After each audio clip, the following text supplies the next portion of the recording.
Think Tank, the podcast with me, Steve Adubato, is brought to you by these public-spirited organizations. RWJ Barnabas Health, New Jersey Sharing Network, the Port Authority of New York and New Jersey, moving the region through air, land, rail, and sea.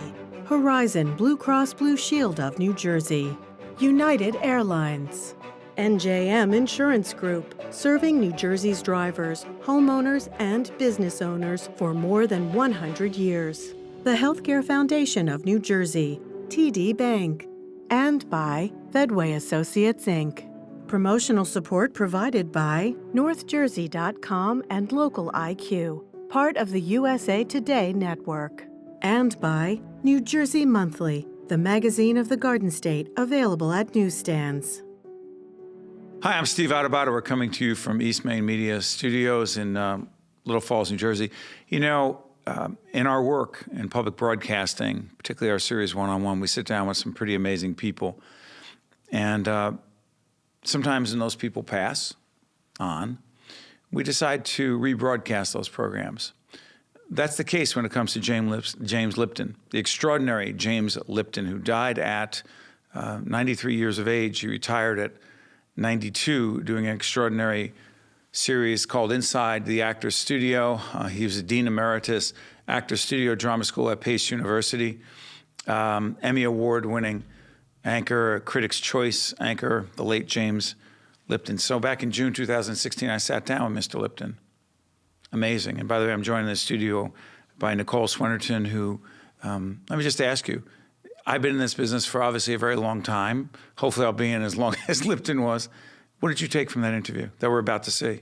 It's an incredible interview, and James Lipton is a real icon in the business. I think my favorite part of the interview is how much you can tell he loves his craft, but more than that, he wants to teach the next generation, and he wants to train young actors. And I think that's just a beautiful way to show off the love of your craft. The other thing you're going to see in this Lipton interview that we actually taped in the WNET Tisch studios over in Lincoln Center, Lipton insisted, I don't know if you remember this, but Lipton insisted on setting it up the way he does his show. Now, we do our show out of the WNET studio in New York the way we do the show. He wanted it. He had his table in front of him. He had his blue cards. The blue cards get you? Yeah, that was great. Cool to see that on TV. So he has his own blue cards. He also makes it clear in this interview you're about to see, no pre-interviews. Nicole and our team of great producers do pre-interviews. I get the notes, and then I prepare for the interview. With James Lipton, he does all his research. You'll see him talk about this. There are no pre-interviews with the guest. He finds out everything for the first time. I learned more about interviewing in that half hour with James Lipton than I've ever learned before. It has become one of my top 3 all-time interviews, other than the interview I did with the late Governor Mario Cuomo, and a couple others. I'm not going to go into that, but I'll just say this. This is a conversation that's powerful, compelling, honest, genuine. You also see a section, if you know James Lipton, when he did those great interviews at Inside the Actors Studio, where he would ask guests. By the way, who was his favorite guest that we featured in this one? Bradley Cooper. He talks about what a great cycle that was for him. Yeah, and there's a Robert De Niro connection, so you can't lose out there. In those great interviews that he did for so many years, he would ask a series of very powerful, probing questions that I was about to ask him. Well, he turned around and asked me those questions, and I was not prepared. One of the things people are going to see in this interview with James Lipton is his talk about Bradley Cooper as a student, and then he brought him back as an actor on the show. What did that do for you? He said that was an incredible experience for him, and since Bradley was once a student in his class, and then he actually saw him make it in the business to then come back and be interviewed. I mean, what more could you want from a student? And he said that, you'll see in the interview, that they cried and cried when they first saw each other again, and it's a beautiful cycle, and I'm sure that that's really exactly what he hoped his work would accomplish. And there's a Robert De Niro connection in this. I don't want to give too much away when you watch this program, but there's a powerful connection between James Lipton, Bradley Cooper, and Robert De Niro. By the way, it's also important that we let folks know that not only can you check us out every Sunday on News 12 Plus at 10:30, which is followed by, Brian, at 11 o'clock. Oh, this little show called Tap Into TV. And by the way, before us, we have at 10 o'clock is Lessons in Leadership. But also people can find us where? You could find us anywhere you get your podcasts, Apple Podcasts, Google Play, and Spotify. Right. And also on the radio on AM 970. And our underwriters, we want to thank them. Sure. So thanks to RWJ Barnabas Health, New Jersey Sharing Network, Horizon Blue Cross Blue Shield of New Jersey, and NJM Insurance Group. So here's the deal. James Lipton. It's one of those people, and I'll say this from a personal perspective. You get into this business and you try to make a difference. You build a great team. Nicole's part of a terrific team of producers and people who work with us every day to make it happen. Brian and his team on the production side. But you really never know how it's going to turn out. And so for James Lipton, he had an idea, not just to teach about acting, but to bring actors, experienced actors, together with students and have an extraordinary conversation. And Bravo bought into it for many, many years. And he brought that concept to the airways. And when you're in our business, there's nothing more gratifying than doing something that's meaningful, makes a difference, and hopefully will live on. So while James Lipton passed at 93, his work will live on. He gave so much to this industry, a teacher, educator, scholar, and broadcaster, the late, great James Lipton. You may not have heard of TAVR. Raj and Sandhya have. It's the minimally invasive alternative to open heart valve replacement. RWJ Barnabas Health is New Jersey's leading TAVR provider, and we continue to perfect it. Patients are often back to their lives in just a few days. Innovative valve replacement surgery, because you can't be replaced. RWJ Barnabas Health. Let's be healthy together. Public television is honored to welcome Mr. James Lipton, a Critics' Choice and Emmy Award-winning creator, writer, host of Inside the Actors Studio and Dean Emeritus, Actors Studio Drama School at Pace University. Let me welcome you on behalf of everyone in the world of public broadcasting, Mr. Lipton. Thank you very much. I'm very glad to be here. I need to ask you, first of all, thank you for bringing this blue card, which it doesn't make it official. I'm naked without it. Yeah, well, thank you. I've often, first of all, the idea that you are here is important to all of us, and more importantly, important to our audience. The key, or the keys to this series, which has been on the air for how long? We are in our 23rd season. Why has it worked, Mr. Lipton? It's worked for two odd reasons. When I was the dean of the Actors Studio Drama School, I created it with my colleagues at the Actors Studio. And when we began it, we knew that we had teachers. All of our teachers are life members of the Actors Studio. We knew that it would be a very important graduate school. It gives an MFA. And we had teachers from the studio, people who could give us 30 weeks, people who could give us 6 Fridays, and so forth. I had one opening, and that opening was for those people who couldn't give us 6 weeks of teaching, but who were members of the studio, colleagues of ours, people from the industry with whom we'd worked, and whom we wanted to come and teach our students. It is a master class. And so I sent a letter out to the community from which I'd come, and I said, these people are liable to say something important. And television is the only way to preserve it forever. And Bravo, to its eternal credit, I believe, responded. You pitched the idea. Yes, I pitched the idea of both the school and the television program to the studio and to the television industry. But would you like to know a wonderful secret? Share. That links us forever with PBS. When we created the school, which was my idea, and I worked with Norman Mailer and Paul Newman and Ellen Burstyn. I mean, we had a great committee that put the school together. We asked Charlie Rose if we could come on and announce the fact that the Actors Studio, for the first time in then 47 years, was going to create a degree-granting program. Charlie invited us on the show, and there was a flood of applications. Within 3 years, we were the largest graduate drama school in America, and we owe it to Charlie. And public television. And public television. You That's announced where it we on, went. you announced it on public television. That's where we went. We knew, we were smart. We knew where to go. You have done so many extraordinary interviews. For years and years and years, for decades, Yes. I was asked, what guest in the whole world do you want the most? You know what my answer was? Go ahead. The night that one of our graduated students has achieved so much that he comes back to our stage and sits next to me as my guest, and Bradley was the one.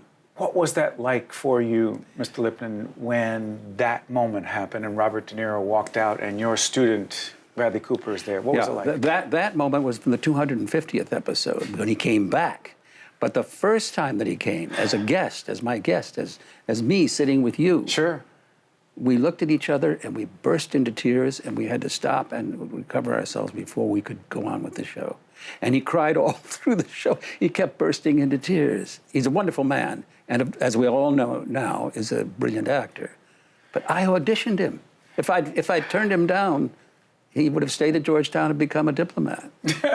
You know, it's so And a interesting. great one. I'm sure. But as you talk about this, what strikes me is the personal, human connection that you feel to your students.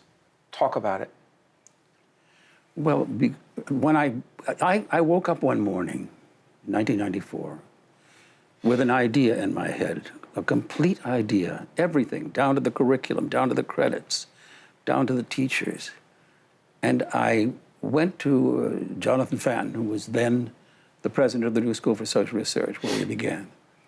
And I said to him, what if I could persuade the studio to, for the first time in 47 years, teach a graduate degree-granting program? And he said, where's the pen and when do I sign? And that's when those people worked with me, and that's when Charlie Rose invited us on, and that's how it started. So the school, I was busy then writing my third musical for Broadway, and I started to step aside. My colleagues at the studio said, you can't, you have to start this, you have to launch it. I said, okay, I'll do it for a year. I did it for 10 years. I was its dean, and that school, I guess if I have a letter to the world, that school is it. And those students, I go to the repertory season each year when the graduating students show their wares, and I sit there in such awe and with such pride and with the deepest feeling. It is, I suppose that's my letter to the world. You know, often when I sit in this seat, in this studio, at the Tisch, WNET studio here in Lincoln Center, I often feel blessed is a word that's overused by a lot of people, but I do feel blessed. I feel incredibly fortunate, and this is one of the reasons for it, to be able to talk to people, and more importantly, listen to people like you. That's the key. How often do you feel like that? How often? Every time I walk on that stage. Look, if when we started this whole thing inside the Actors Studio, somebody had put a gun to my head and said, I'm going to pull the trigger unless you predict that in 22 years, and still going strong, you will be viewed in 94 million homes in America on Bravo and 125 countries around the world. 125 countries around the world. That is correct. 94 million homes. That is correct. You will have, the show will have 18 Emmy nominations, making Inside the Actors Studio the 5th most nominated show in the history of broadcast television. The show will receive an Emmy Award for Outstanding Informational Series. You personally will receive the Critics' Choice Award for Best Host. 2015. Yes, that's correct. If somebody had said that to be predicted or I pulled the trigger, I would have said, pull the trigger, I'm a dead man. I saw none of it coming. None of it. Not only that, but I made 2 vows to myself. One, that we would not deal in gossip, we would deal in craft, which of course I thought might make us dry and off the air in a year. And the other, that there would be no pre-interview. It is the only show of its kind that I know of where there's no pre-interview, none. That's why I do the blue cards. For each show, I spend 2 weeks, at least, sometimes 3 or 4, 12 hours a day, 7 days a week, preparing those blue cards myself. Explain that. For folks who understand, I want to really understand what Mr. Lipton is saying. And I'll disclose in our world, our our producers do pre-interviews. That's and I correct. will look Everybody at has the a notes. I pre-interview. will look at the notes, and then I will decide what I want to do. But they're I probably pre-interviews. couldn't do that. You're probably much smarter than I am. I No. probably would fail at that. That's not the case. You do all your research. You do it. I'm alone in my study, and I'm there for 2 weeks or 3 or 4, watching every foot of film and working on the blue cards, and then I churn them out, and then we go on stage. What I've compared it to, and what the guests have sometimes compared it to, is a kind of circus ring where there's a high wire with no net. We're out there for 4 or 5 hours. It's a master class for graduate students, and we're up there on that net on that high wire with no net, and that's the way the show works. I did that with no pre-interview. I figured that would force us into a conversation, and we would have to do what you said a few minutes ago, which is the key to it all. We'd have to listen to each other, which is what actors do when they're acting well. And if the show has any secret, that's it. They don't know what's coming next. I don't know what's coming next, and that's the thrill of it. And I go on that stage with them, and you know the people that I've been on the stage with. It isn't their celebrity that excites me. It's what might happen between us. And when things go awry, and all those 400 blue cards avail me nothing because they've gone off in a brand new direction, I'm the happiest man in New York. As you say that, Mr. Lipton, what strikes me is all that preparation, and so many people who want to go into this business and think it's about the list of questions you have that makes a great interview. You just proved that is not the case. Oh, no.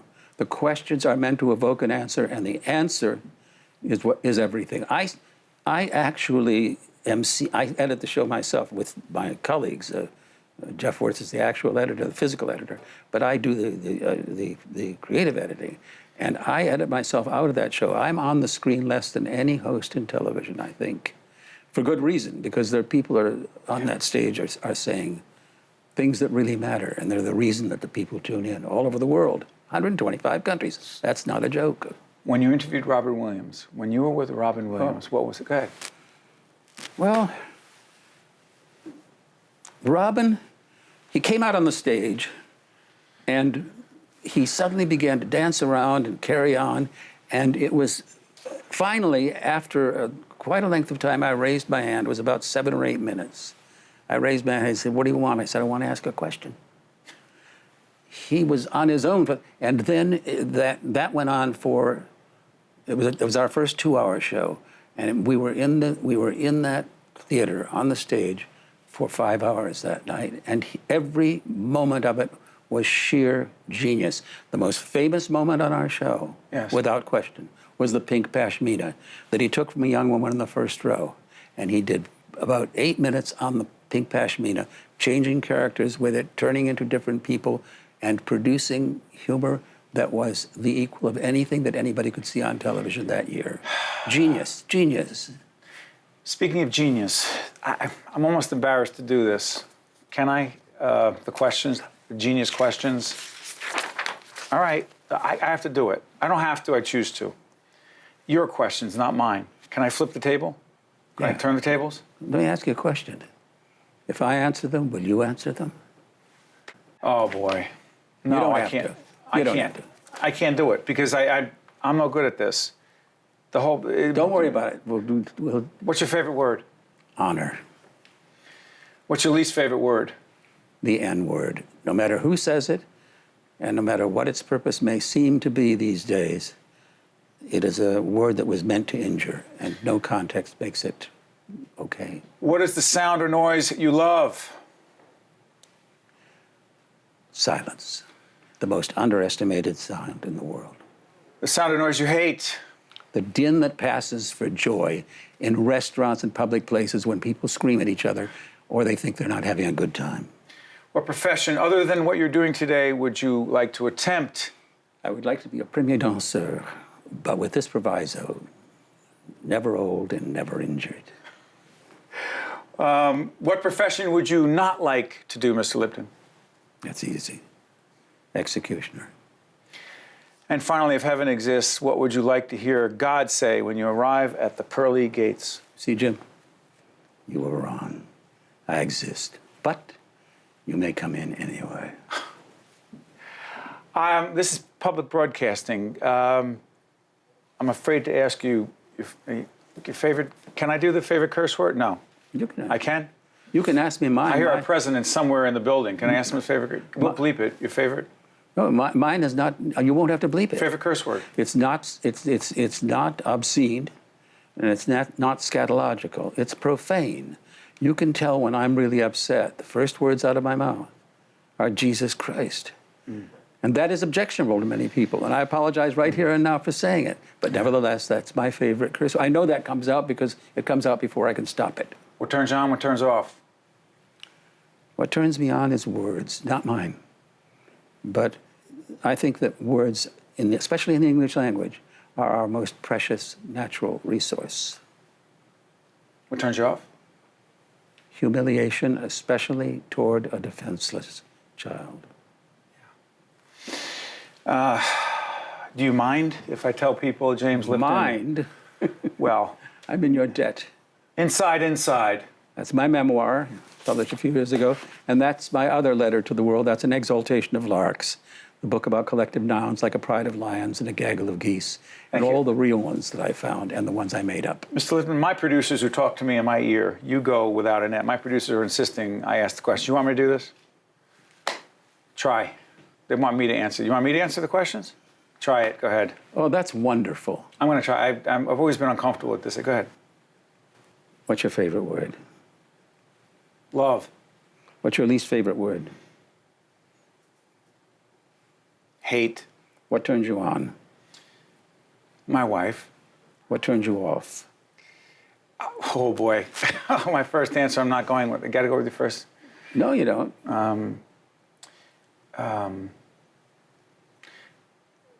Bullying. What sound or noise do you love? Luther Vandross. I always remember Ellen Burstyn's answer to that. It was birdsong in the morning and Rachmaninoff at night. What sound or noise do you hate? Yelling in our house. What is your favorite curse word? Not doing favorite curse word. It is it's that word. It's The F word. Yes, the F word. Yeah, it's almost everybody's favorite. And everyone on our staff knows, so I'm sorry. What profession other than your own would you like to attempt? I would always love to have played center field for the only baseball team that matters, the New York Yankees. And what profession would you not like to participate in? Anything that involves working with your hands. Finally, if heaven exists, what would you like to hear God say when you arrive at the pearly gates? I know you tried your best, Steve. Not bad at all. Thank you, Mr. Lipton. Very good answers. It's been an honor to have you with us. An honor to be here. Thank you very much. Okay. I'm so indebted to PBS. We're indebted to you. That's it, folks. We'll see you next time. So that's why that interview was so special. Again, James Lipton passed on March 2nd, 2020, but I will never forget that interview. Particularly, you think you know what to expect when you're interviewing someone, but when they turn the tables on you and they start asking you questions, particularly the probing questions that James Lipton asked me, I frankly was not ready, Nicole. I can't imagine what you must have felt like. Would you have changed any of your answers a couple years later? I don't think so. That's good. You know, look, when he asked, what did I answer Luther Vandross to? It was a question, help me on this? Yeah, your favorite sound, was it? Yeah, he said it was silence. And for me, it was Luther Vandross because I made the connection between my wife and I, first time we heard him perform at the New Jersey Performing Arts Center. But the thing about Lipton, as I think back on it, the art of conversation. I'm a student of conversation. Think about it, study it, make mistakes all the time in it. Lipton has this and had this extraordinary ability to get you to feel that it wasn't a television interview, that you're actually having a conversation. And he's an exceptional listener. Did that stand out for you? Absolutely, and I find it very interesting as a producer myself to see the different styles of interviewing and to see how you can go question to question to question and still come up with an amazing conversation, or there's a completely different way of doing it, and it's a lot more of a natural conversation. There's just many different styles of it, and he showed a really great one. Isn't it interesting? And we said before that Lipton doesn't do pre-interviews. Nicole is a part of a team, or a 10-person team, and a lot of our producers do pre-interviews. And so I'll get those notes. And I said this earlier. Was it interesting for you to see him be the producer, the host, the researcher with those blue cards? He had no idea what he was going to get back. And he went wherever he chose to go based on what was said. Absolutely. That was really fascinating. I actually didn't know that any host of any show didn't do pre-interviews, have their producers do pre-interviews. So I thought that was really cool to hear that he does all of that himself. And what did he say? He spends 12 hours a day for weeks working on this? Yes, he'll be in his office. That's impressive. Yeah, I want to assure everyone I do not spend 12 hours, as you may be able to tell from my interviews. No, but again, this is the opposite. We have 30 seconds left. Larry King used to say, Larry King wrote a book about interviewing, and he said, I never read the book. I know nothing about the guest, and I find everything out for the first time. And I thought, wow, that's lazy. Meaning, I understand that there's something in between Lipton and Larry King, but I'll say this. I said it before, I'll say it again. I learned more about, forget about broadcasting, just about human communication, interaction, engaging other people, listening, and really creating something that makes a difference in people's lives. And that's what James Lipton did for us. So on this very special edition of Think Tank, the podcast, I want to thank the folks over at Bravo and the people at James Lipton's operation. And thank you, Nicole, for joining us as well. Sure. Happy to be here. Catch you next time on Think Tank, the podcast. But James Lipton would say this as well, I'm sure. You can watch, you can listen, but most importantly, make sure you think for yourself.